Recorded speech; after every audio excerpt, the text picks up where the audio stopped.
بسم اللہ الرحمن الرحیم۔ عزیز طلباء السلام علیکم۔ امید ہے آپ خیر و عافیت سے ہوں گے۔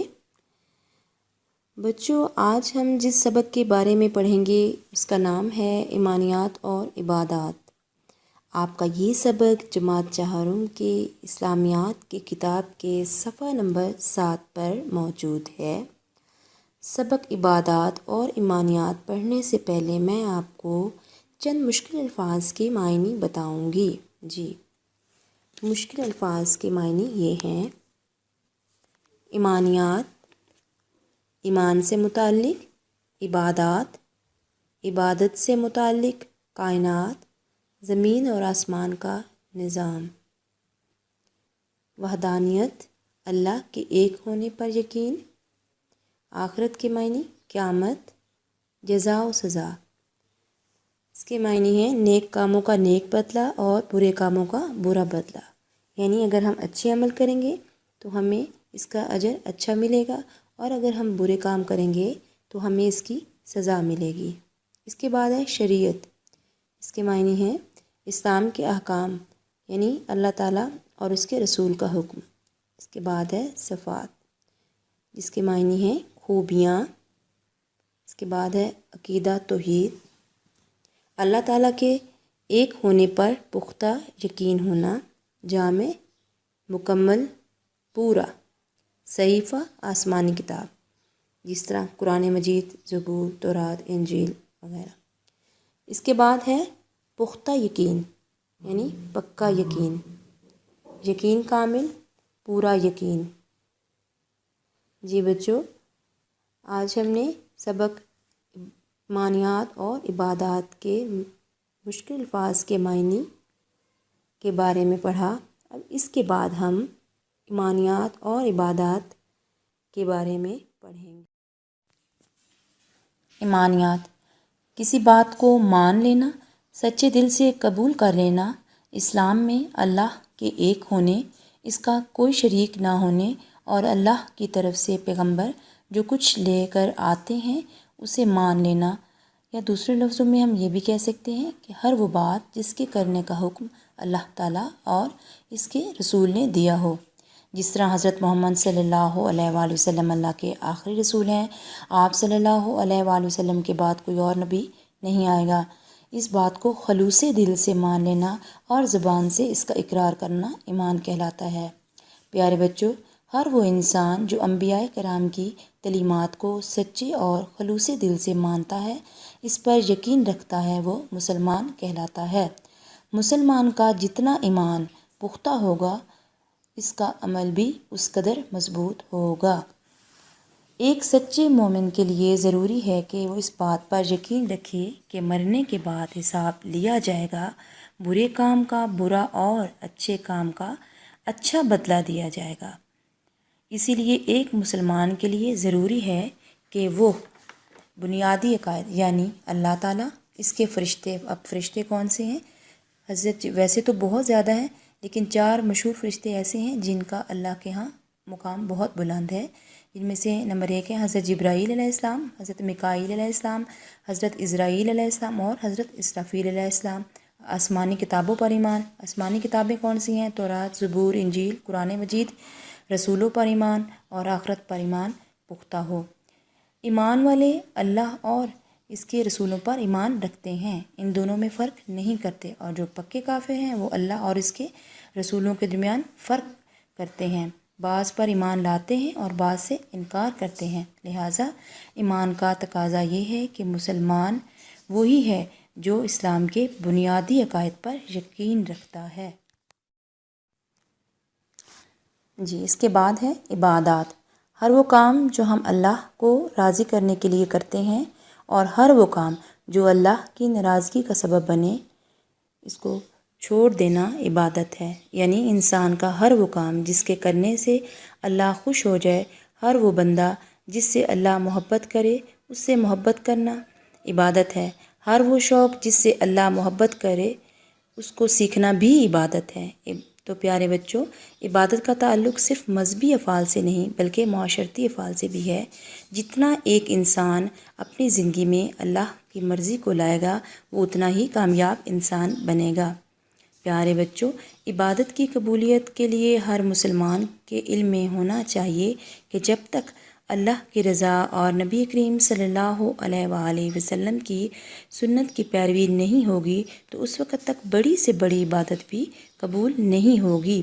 اسی طرح قرآن مجید میں اللہ تعالیٰ فرماتے ہیں کہ اگر کسی بھی عبادت میں اللہ کی رضا کے علاوہ کسی اور کی خوشنودی کو شامل کیا گیا تو وہ عبادت ضائع ہو جائے گی، یعنی کہ دکھاوے کی عبادت۔ اگر ہم چاہتے ہیں کہ ہماری تمام عبادات قبول ہوں تو ہمیں چاہیے کہ ہم اللہ کے رسول کی سنت کی پیروی کریں تاکہ ہماری عبادات اللہ کے ہاں قابل قبول ہو۔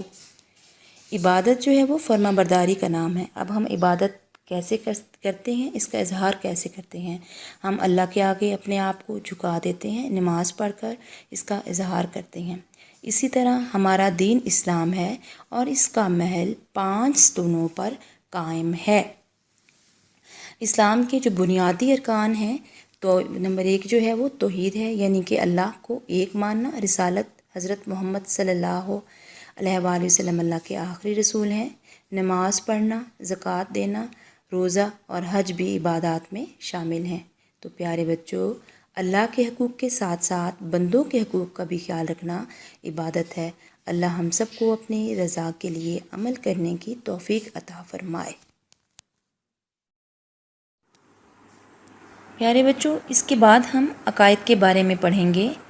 عقائد کا لفظ عقیدہ کی جمع ہے، جس کا لفظی معنی کسی چیز کو باندھنا یا گرہ لگانا ہے۔ جب ہم کسی چیز کو گرہ لگا دیتے ہیں تو وہ چیز ہمارے پاس محفوظ ہو جاتی ہے، مضبوط ہو جاتی ہے۔ تو عقیدہ کا مطلب بھی یہی ہے کہ بندہ ایسا نظریہ، ایسا خیال اپنے اندر محفوظ کر لے، کہ پختہ کر لے، وہ اس کے دل کے اندر محفوظ ہو جائے، یعنی جس چیز کو انسان اپنا دین بنا لے اس کا یقین رکھے۔ جیسے نماز فرض ہے، روزہ فرض ہے، اللہ ایک ہے، نبی کریم صلی اللہ علیہ وآلہ وسلم اللہ کے آخری رسول ہیں، اللہ نے جتنے بھی انبیاء کرام بھیجے ہیں وہ حق ہیں، سچ ہیں، ہم نے مرنے کے بعد دوبارہ زندہ ہونا ہے۔ یہ ساری کی ساری باتیں ہمارا عقیدہ کہلاتی ہیں، نظریہ کہلاتی ہیں۔ تو بچوں، یہی وجہ ہے کہ اللہ تعالیٰ کے تمام پیغمبروں نے اپنی تبلیغ کا آغاز عقائد کی اصلاح سے کیا۔ حضرت محمد صلی اللہ علیہ وآلہ وسلم نے جب مکہ میں پیغام رسالت پہنچانا شروع کیا تو سب سے پہلے عقائد کی اصلاح پر زور دیا۔ اسلام کے 5 بنیادی عقائد یہ ہیں، جیسے نمبر 1 ہے اللہ تعالیٰ پر ایمان، فرشتوں پر ایمان، الہامی کتابوں پر ایمان، رسولوں پر ایمان اور آخرت پر ایمان۔ بچوں، اب میں آپ کو اسلام کے 5 بنیادی عقائد کی تفصیل بتاؤں گی۔ نمبر 1 ہے اللہ تعالیٰ پر ایمان۔ جب بھی ہم کسی بنی ہوئی چیز کو دیکھتے ہیں تو ہمارا ذہن اس کو بنانے والے کی طرف جاتا ہے۔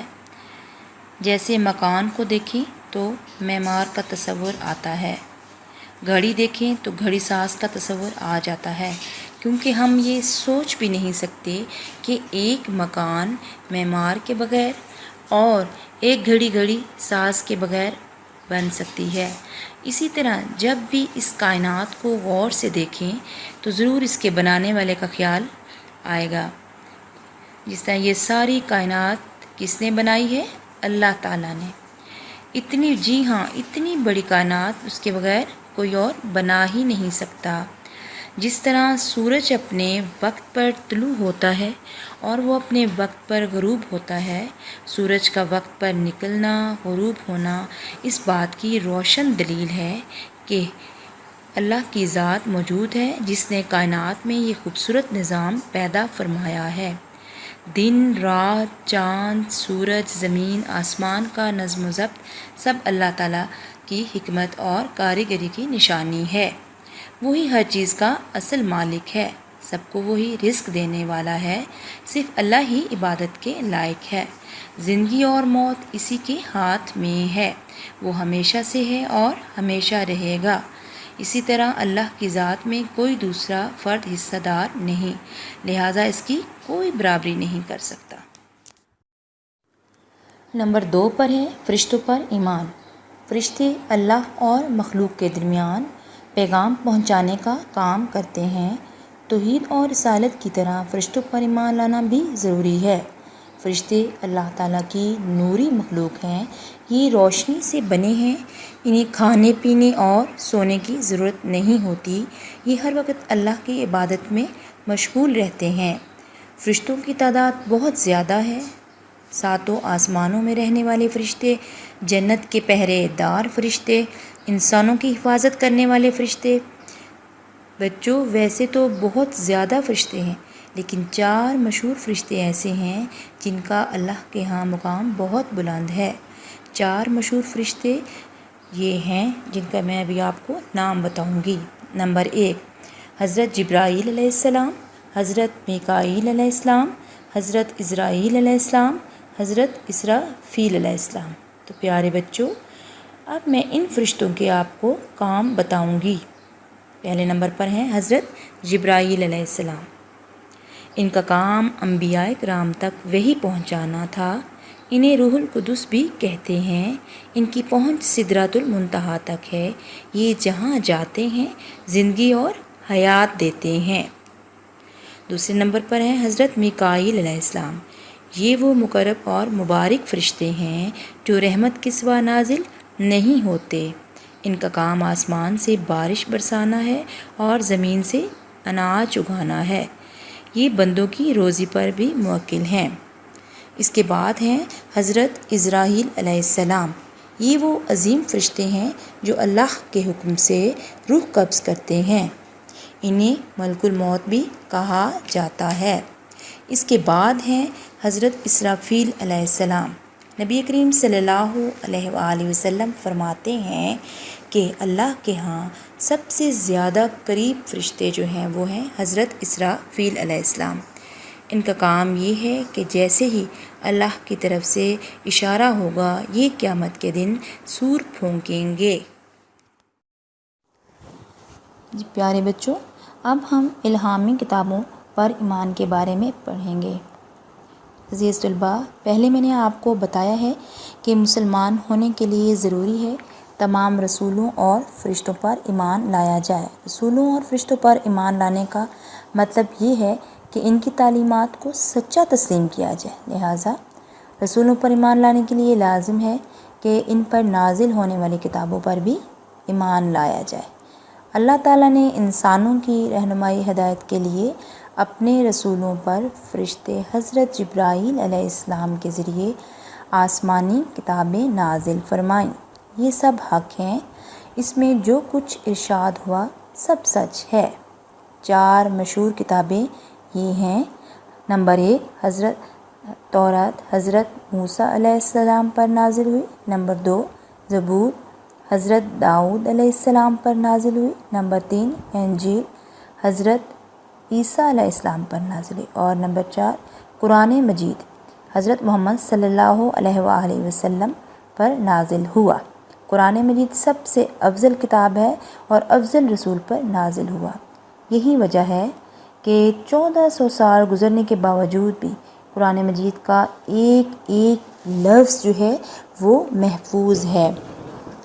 اللہ کی طرف سے اس کی حفاظت کا ایسا انتظام کر دیا گیا کہ قرآن مجید ہمیشہ ہمیشہ کے لیے محفوظ ہو گیا ہے، جبکہ دوسری آسمانی کتابوں میں بہت زیادہ رد و بدل ہو چکا ہے۔ اس کا بہت سا حصہ ضائع ہو چکا ہے اور جو باقی بچا اس میں بھی لوگوں نے اپنی طرف سے کئی باتیں شامل کر دیں۔ اب یہ کتابیں کہیں بھی اپنی اصلی شکل میں نہیں ہیں، جبکہ قرآن مجید اپنی خالص شکل میں ہے اور ہمیشہ رہے گا۔ نمبر 4 ہے رسولوں پر ایمان۔ بچوں، آپ کو پہلے بتایا گیا ہے کہ اللہ تعالیٰ پر ایمان، فرشتوں پر ایمان، الہامی کتابوں پر ایمان لانا ضروری ہے۔ ایسے ہی رسولوں پر بھی ایمان لانا ضروری ہے۔ اللہ تعالیٰ نے انسانوں کی ہدایت کے لیے 1,24,000 پیغمبر بھیجے۔ ہر نبی نے وحی کے ذریعے اللہ کا پیغام لوگوں تک پہنچایا، ان کی رہنمائی کی۔ سب سے پہلے نبی حضرت آدم علیہ السلام سے لے کر سب سے آخری نبی حضرت محمد صلی اللہ علیہ وآلہ وسلم تک سب انبیاء کرام کی تعلیمات سچی ہیں۔ تمام انبیاء کرام گناہوں سے پاک تھے، لہٰذا ایمان والوں کے لیے ضروری ہے کہ وہ پیغمبروں پر ایمان لائیں۔